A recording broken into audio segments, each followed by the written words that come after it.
So, on this car, we are unable to fully shut this bonnet because if you fully shut this bonnet, it doesn't open again. Excellent feature on an excellent car.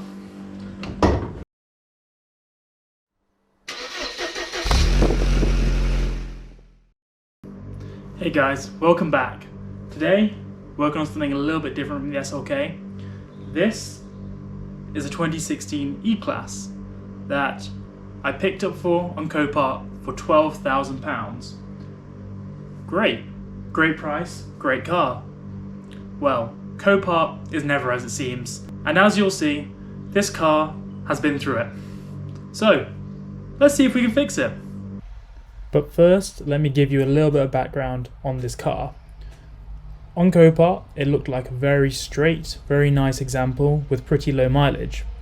Few minor dents and scratches here and there, but nothing to really worry about. But I was very aware that on Copart, you never know what you're going to get, just purely on the fact that you don't really go and see the cars, you just see the auction site. So the pictures can be slightly misleading. On first appearance, this car does actually look very clean, but on this rear quarter panel, the cap isn't quite fitting properly. So there's definitely been a bit of damage back here, and a bit of body filler to go with it. And now, this rear light has bore the brunt of a bit of bodywork as well. Not really a major problem. This is going to be a daily driver, but in the future I think I'd like to get this cleared up. And I think you might be able to see in the light there, there's a few filler marks right around there. Anyways, this is the good side of things. Now, when we bought this car, we did check the MOT history, and on the history it did say that it had a couple of headlight faults. First time it failed because the left one didn't work. Second time it mysteriously passed, as is the way with Copart. So what have we done? Well, we bought another headlight, but no, it doesn't stop there. After £900 into a headlight, you still have to pay another 100 or so to get it coded to the car. If anybody has any clue why they make us do this, other than making us pay money that we don't have to, let me know. I'm just generally interested. So, when we got this car apart, as you can see here, there are some lovely new grey plastic pieces, which again, we have purchased. What they had decided to do was use a couple of specialist screws. These were not specialist for a car, but for plasterboards. And you will still be able to see the remnants of one right in there, because what they did was they screwed directly into this headlight. Yep, and now there's moisture in it. But as I said, this car's a daily driver. £900 for another headlight is not a small cost, so we are going to try and make this work. And the reason why they used a screw to screw it in, well, at least the struts work properly, is because the brackets have fully snapped off in whatever accident this had, and it's probably likely had a new wing on there as well, because this wing looks incredibly straight considering the rest of the damage in this front end. Now I've already had it in here, and we got off the upper panel which goes across here because we noticed we had a little rattle. This radiator mount on this side is busted, so managed to get a new one of them. Hopefully it's going to solve our wavy radiator problem, and hopefully that's the extent of the damage. So why would you go and buy a brand new slam panel? As you can see, still the parcel tape over it from when it was packaged and delivered to whichever lovely owners decided to half fix this car up. Why would you go to the extent of purchasing that, maybe fixing a few other bits and bobs around here, just on the crash structure? I think they may have straightened out these crash bars down here, only to not just spend another couple of £100, bar the headlight, and just get the proper plastics for this part here. But hey, if there wasn't Copart, there wouldn't be bargains to be had. Now, I haven't touched up the figures on what we spent on this car so far to get it not even running, but we'll find out if it was a bargain or not. Checking out the interior. In here it all looks very nice, very good. These leather seats still look pristine. Steering wheel, not too many marks on it. Center console, not too many scratches on it. It really does look like a very minimally used car in this interior, and that will probably show on the mileage, having done around 60,000 miles. And on the rims, yep, they have not been treated too kindly. It looks like somebody found the wrong end of a pavement with these wheels. Again, is it really a problem? No. This car just needs to be a usable car to drive around on a daily basis and be reliable. So, what other fun and games are going on in here? Well, I noticed on here, and that does look like the oil filter to me. Correct me if I'm wrong, I have not worked on this engine yet, so I could be very wrong. But we've had some oil spraying out over here. And now, if this engine does have anything wrong with it, then this would have been a very, very bad purchase. Anyway, less talking, more bumper removing. Let's get this off.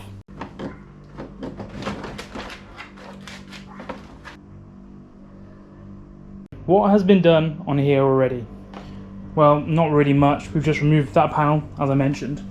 But we have put on these two lower brackets, which were also missing. Now, the biggest problem that we've had with sourcing parts for this car are the two brackets which sit right on the bottom of those. They go from there and they attach to the bumper down here. Now, Mercedes is normally pretty good at getting parts. I'll send you the diagrams out and you'll see what you need. But for some reason, these brackets weren't on any of the diagrams that they had. And after about 2 weeks of searching, calling Breakers Yard, sending these pictures around, because you can't really, you know, when you try and find a bracket, there's so many brackets on cars, how do they know which one it is? So I sent loads of pictures around to everybody, nobody had this bracket. Mercedes themselves said, oh, it's not on the diagram, sorry, we can't get a part number, sorry, can't really help you. Now we went to a different Mercedes garage where they had a bit more time on their hands, and after I stressed to them the importance of finding this bracket for me, they have managed to source one, still yet to come, again 2.5 weeks later. So I'm not even sure if it's going to be the right one. I think it should be, but yeah, I'm not sure if anybody else has had any issues with this where the dealership can't find the part you require even with a picture of the part. So that was just quite an interesting experience. I had it on the SLK as well with the wing brackets. They didn't exist on any diagram to be sold separately, but that is an older car. As a 2017, 2016 car, you know, you expect them to have all the parts for this car. The bonnet shutting issue.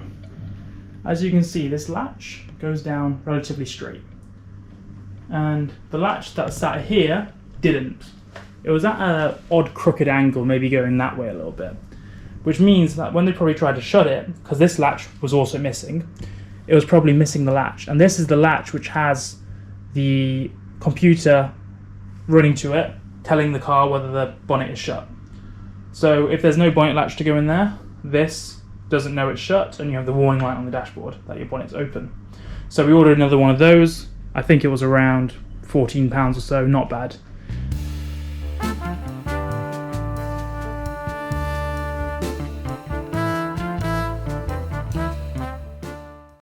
Okay, that's a bit of a result, because I was hoping that this metal piece, and it's pretty thick, so I assumed it wasn't, but I assumed the metal piece wasn't bent in. So buying a new latch shows that this is nice and straight, so hopefully that will solve our bonnet problem, if nothing else. I think I should get this plasterboard screw out of here and put on the replacement brackets for this headlight and make sure everything fits and goes back in. So this was a very interesting design move by Mercedes. I'm just not sure if these lights were unreclaimable after a front end impact, and these brackets were a common point to go in the last gen, but having these backup bracket mounts there, which are for nothing else other than these brackets that you replace the built-in ones with, to simply just bolt directly into place, no placement issues, really actually very clever. So I need to remove a few more of the remnants of the old life of this headlight. Some beautiful work in here and here, and we can get these brand new brackets put on. It is looking like I'm going to have to actually break the headlight a little bit more to get this one to fit, because the remnants of the old bracket is blocking the placement of the new one.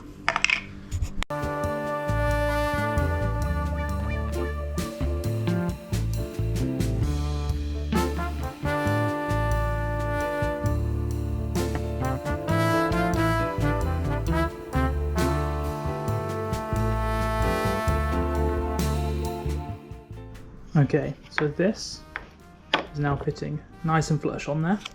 That is ready for screws.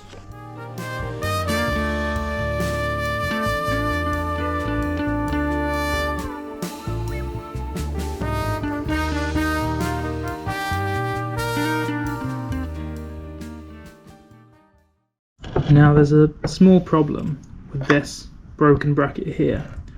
One of the mounting holes is there, which I imagine goes for this part right there. This one here, the mounting has gone.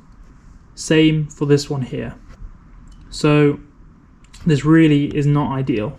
And as long as this is flush and this is screwed in here, it should be okay. I might get a bit of silicone just to tack the back bit on. Not ideal, but it will do for now. If in the future we need to get a new headlight, that's fine. This was a £40 kit from Mercedes, and if it can do the job and keep this running, I think it was worth it. I think more than anything, this car just represents a larger problem on Copart and with buying from Copart. That a lot of cars just get pushed back and forth through the auction site when people try to fix them, struggle, make them look as if they are fixed, and then throw them back on there. And it's just one of those things you have to learn to deal with if you are going to deal with crash damage auction cars from Copart. That is all the brackets now fastened onto the headlight. As for the underneath bracket, I am going to have to get a few spacers and glue them on just to make sure it's stable. Otherwise I'm sure it's just going to snap off again, and that's just going to be an absolute nightmare because you have to buy these brackets as a set of 3. Let's get it back in the car and see if everything fits. It is now in there, but the fitment is definitely not great. You can see huge gap around there, and then I may have got this one, the bottom one, in the wrong place. As you can see, the backstop doesn't go anywhere near the bracket, so this definitely will need to be looked at and why that is in the wrong place. Go around to this side and have a look at this one. You can see it meets perfectly on this side. Now I can't see how that would go if not placed how I placed it on that headlight. In the next episode we're planning on fixing the radiator, seeing what's wrong with it, getting it out there, and hopefully that'll be the bulk of the work done on this car.